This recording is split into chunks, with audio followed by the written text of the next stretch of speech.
안녕하세요. 반갑습니다. 요길입니다. 오늘은 정재승 교수의 12발자국이라는 책을 가지고 왔습니다. 뇌과학의 관점에서 인간은 어떤 존재인지에 대해서 이야기하는 책이라고 보시면 되겠는데요. 책의 내용이 다 재미있지만 그 중에서도 저는 앞으로 다가올 총선, 그러니까 국회의원 뽑는 선거요, 총선, 그리고 특히 차기 대선을 점쳐보게 하는 그런 내용이 있길래 굉장히 관심을 가지고 읽게 됐던 것 같습니다. 차기 총선이 2024년 4월 10일이죠. 내년이죠. 내년. 진짜 시간이 훅 지나간 것 같죠. 그 대선은 좀 많이 남아 있습니다. 2027년 3월 3일입니다. 대통령 선거는 좀 멀게 느껴지지만 총선은 이제 얼마 남지 않았다라는 점에서 훨씬 더 오늘 제가 알려드리는 내용이 재미있게 느껴지시지 않을까, 그런 생각을 해봅니다.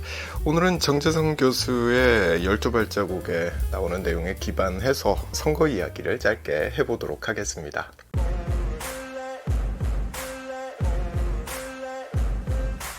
네, 첫 번째 챕터의 제목이 선택하는 동안 뇌에서는 무슨 일이 벌어지는가, 이렇게 되어 있습니다. 선거 이야기만 하는 챕터는 아니에요. 선거 이야기는 아주 일부분만 나오고요. 일상생활 속에서 우리가 다양한 선택을 하게 되는데 바로 그 선택에 관한 이야기를 하고 있습니다. 그 선택을 할 때 우리 뇌에서는 어떤 일이 벌어지는가, 그 이야기를 하고 있거든요. 그 중에 일부가 선거 이야기인데, 근데 차기 총선과 대선을 바라보는 재미난 관점을 하나 가질 수 있겠구나 라는 생각을 가지고 그 내용을 좀 발췌해서 영상을 만들어 보기로 했습니다. 자, 먼저 이 내용부터 시작을 하면 좋을 것 같습니다. 정재승 교수의 설명인데요. 우리 뇌는 약 3만 년 전에 원시적인 상황에서 생존과 짝짓기에 필요한 선택을 하기에 적절한 정도로 진화해왔다. 네, 이렇게 되어 있습니다. 그러니까 기본 세팅은 3만 년 전에 끝났다는 거죠. 그리고 그 용도는 생존과 짝짓기였다라는 말입니다. 현 상황에 우리 뇌를 이야기하는 게 아니고 3만 년 전을 이야기하는 거예요. 주변을 둘러보면 온통 정글이고 맘모스가 뛰어다니고 그런 상황을 이야기하는 겁니다. 자, 좀 더 설명을 해보겠습니다. 3만 년 전, 우리는 선택을 무척 단순한 기준을 가지고 했던 것 같습니다. 이 책은 두 가지를 이야기하고 있죠. 첫 번째가 생존이고 두 번째가 짝짓기인 거예요. 자, 먼저 생존 이야기를 해보겠습니다. 저 사람은 내 친구인가 아닌가? 네, 이게 제가 단순하다고 이야기했던 기준이에요. 같이 손잡고 맘모스를 사냥할 수 있는 사람인가? 아니면 내 등에다가 칼을 꽂고 내가 잡은 물고기를 뺏어갈 사람인가? 이걸 판단하는 거죠. 어떤 사람을 봤을 때 아주 짧은 시간 안에.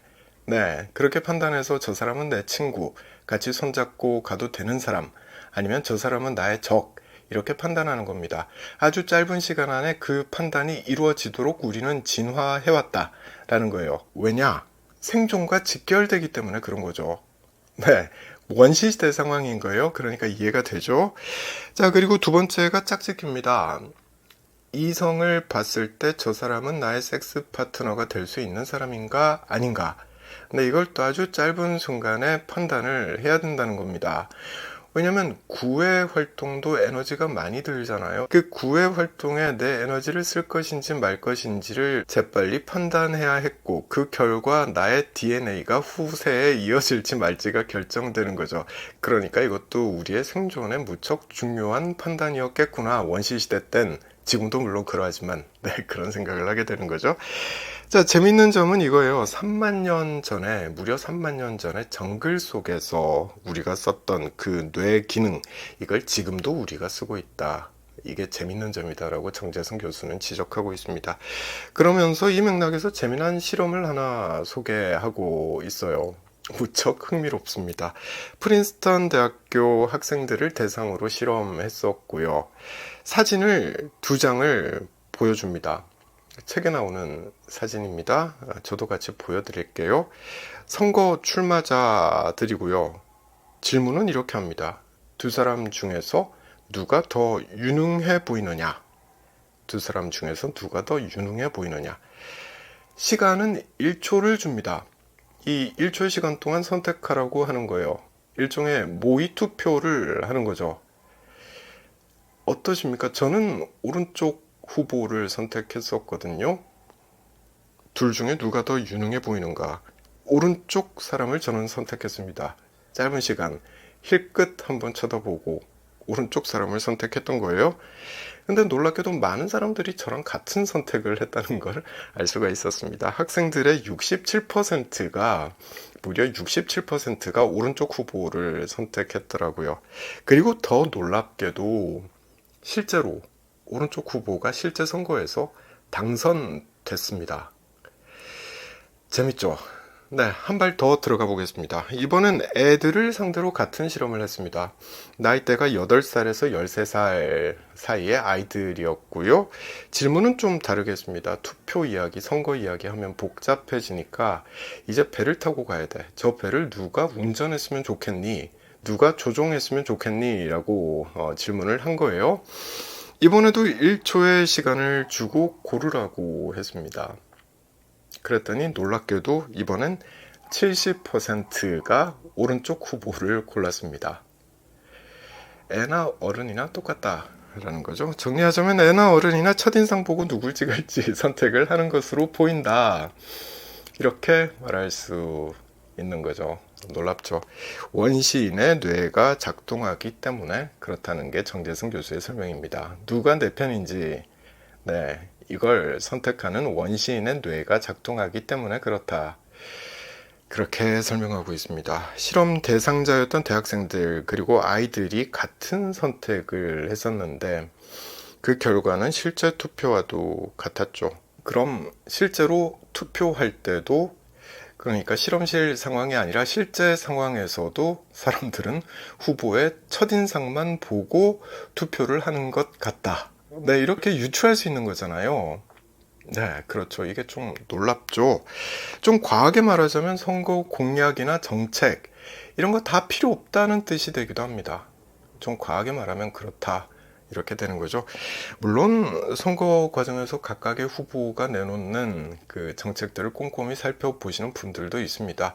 이렇게 하는 과정에서 부동층, 보통 중간에 계시는 분들, 이 부동층이 시간이 감에 따라 한쪽으로 표심이 옮겨가는 현상도 볼 수 있죠. 그렇습니다. 이게 실제 선거 과정에서 나타나는 현상입니다. 하지만 원시인의 뇌가 이미 결정을 내려버린 경우도 상당히 많을 것 같다. 이렇게 추측할 수 있는 거고요. 그 결정을 바꾸기란 굉장히 쉽지 않죠. 내가 내린 결정, 이거 쉽게 바뀌지 않습니다.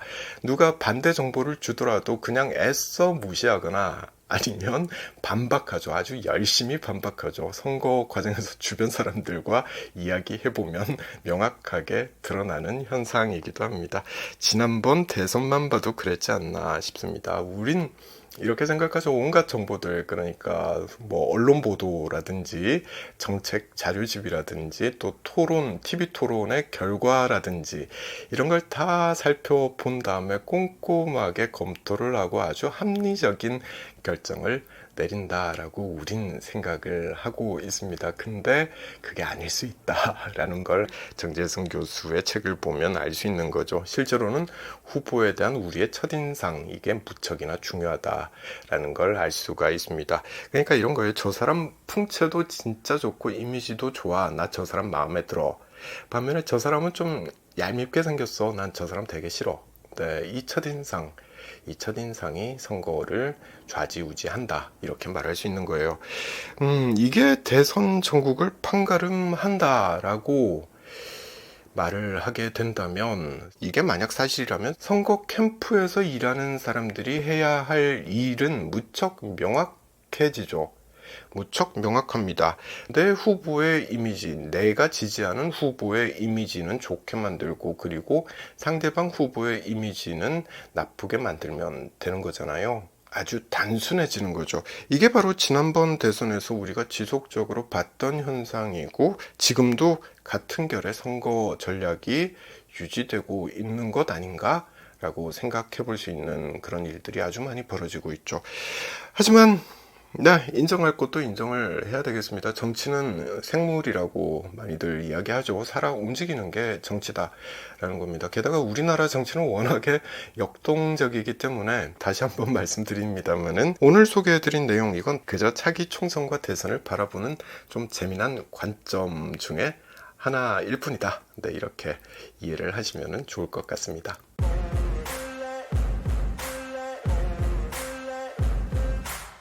마지막으로 책 소개 좀 하고 지나갈게요. 이 책 12발자국 이게 선거에 대한 책은 절대 아니라는 점 다시 한번 강조합니다. 이건 극히 일부 내용이고요. 이 책의 전반적인 내용은 뇌과학을 소개하는 그런 챕터들로 이루어져 있다. 이렇게 말씀드리면 될 것 같아요. 이 책엔 재미난 내용이 정말 많은데 창의력에 대한 정재승 교수의 생각이 아주 구체적으로 실려 있습니다. 무척 재밌었고 이 내용대로 따라하면 상당히 우리 아이들의 창의력을 올릴 수 있겠구나 라는 생각도 하게 되더라고요. 이 내용은 나중에 따로 정리해서 다른 영상으로 한번 묶어서 다른 책에 나오는 창의력에 대한 내용과 묶어서 한번 정리를 해보도록 하겠습니다. 또 요즘 들어서 우리가 챗 GPT 그리고 인공지능에 대한 이야기 참 많이들 하게 되는데요. 이 책에도 이미 인공지능과 인간 지성의 미래라든지 4차 산업혁명과 미래의 기회라든지 이런 이야기를 담고 있습니다. 5년 전에 쓴 책이지만 지금 읽어도 상당히 많은 인사이트를 얻을 수 있는 내용들이었습니다. 굉장히 흥미롭게 읽었던 것 같습니다. 말씀드린 것처럼 이 책은 5년 전인 2018년에 나왔고요. 이게 40만 부가 팔렸더라고요. 그리고 출간 5주년을 기념해서 지난 1월에 2023년 1월에 리커버 에디션이 나왔습니다. 제가 5년 전에 이 책을 읽어보지 못했기 때문에 이번 기회에 좀 늦었지만 읽어보게 됐던 거고요. 요즘 제일 핫한 분야가 뇌과학이라고 이야기하죠. 사실 읽어보면 굉장히 흥미로운 부분이 많습니다. 그 분야를 가장 쉽고 재미나게 설명해 주시는 사이언스 커뮤니케이터가 바로 정재승 교수가 아닌가 그 생각을 하고요. 이 책 역시 명불허전이었다라고 생각하게 듭니다. 이분이 쓴 다른 책들도 좀 찾아서 읽어봐야 되겠다라는 생각도 가지게 됐던 것 같습니다. 자, 오늘은 여기까지 하겠습니다. 저는 다음에 다른 책 들고 다시 찾아올게요.